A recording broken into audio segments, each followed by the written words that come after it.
আসসালামু আলাইকুম রহমতুল্লাহ।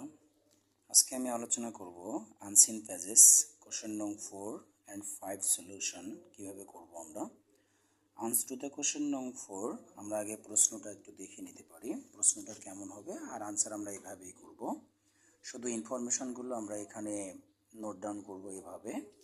Answer to the question নং 4 1 2 3 4 5 শুধু ইনফরমেশনটা পূরণ করলেই হবে। কোশ্চেনটা ঠিক এরকম হয়, complete the following table with the information given in the pages. প্যাজেজে দেওয়া থাকে who, what, even, year, date, place, achievement, region, etc. আরও অন্য হতে পারে। তো হু অথবা হোয়াট এইখানে এই শূন্যস্থানে সরাসরি দেখতে পাচ্ছি 4 নাম্বার গ্যাবিংটা রয়েছে। তো আমরা 4 নাম্বার গ্যাবিংটা আনসার পত্রে 4 নাম্বারই রাখবো। 1 নাম্বার গ্যাবিং 2 নাম্বার টেবিলে রয়েছে। এখানে ইভেন্ট মানে কি ঘটেছে এটা, আর হু হোয়াট এখানে ব্যক্তি কে বা কারা, কি ঘটেছে এটি। আর এরপরের অপশনে রয়েছে ইয়ার ডেট, এখানে সালটা কত ছিল বা ডেট কত ছিল এরকম একটা কিছু চাওয়া হয়েছে। এরপরে প্লেস কোথায় গিয়েছে, যেমন প্যাজটা দেওয়া আছে Neil Armstrong was the first man who worked on the moon, এই প্যাজেসটি ধরা হয়েছে এখানে আনসিনটি।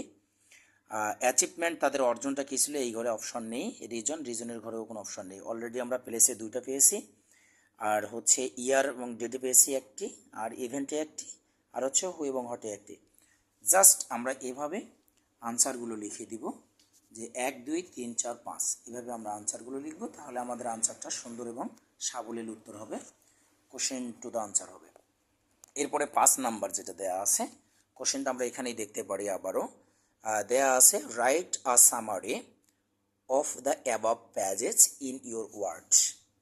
এখানে নিজের বাক্যে নিজের শব্দে লিখতে হবে। তো আমরা এভাবে লিখতে পারি আনসার টু দ্য কোশ্চেন নং 5 the following প্যাজেস has been ডেল্ট on, তারপরে ড্যাশ দেওয়া আছে, অর্থাৎ এখানে প্যাজেজের নাম হতে পারে, ব্যক্তির নাম হতে পারে, টপিক্সের নাম হতে পারে, অথবা যে বিষয়ের উপরে আলোকপাত করা হয়েছে প্যাজেজে সেটি আলোচনা করে যেতে পারে। যেমন আমি যে প্যাজেজটি দেখিয়েছি এটা হচ্ছে নীল আর্মস্ট্রং সম্বন্ধে লেখা, উড্ডয়ন সম্বন্ধে।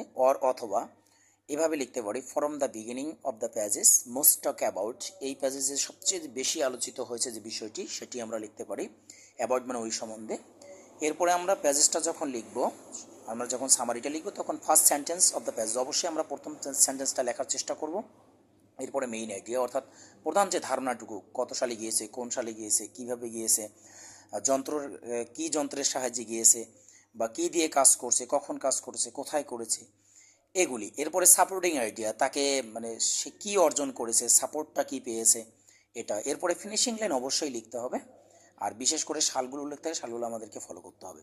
আর you should follow that it can not exceed 90 or 100 words, এটা কিন্তু মাথায় রাখতে হবে অবশ্যই, যে কোনোভাবেই যেন সেটা 90 থেকে 100 ওয়ার্ডের বেশি না হয়।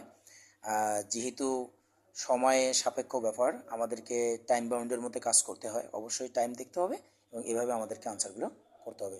ধন্যবাদ সবাইকে।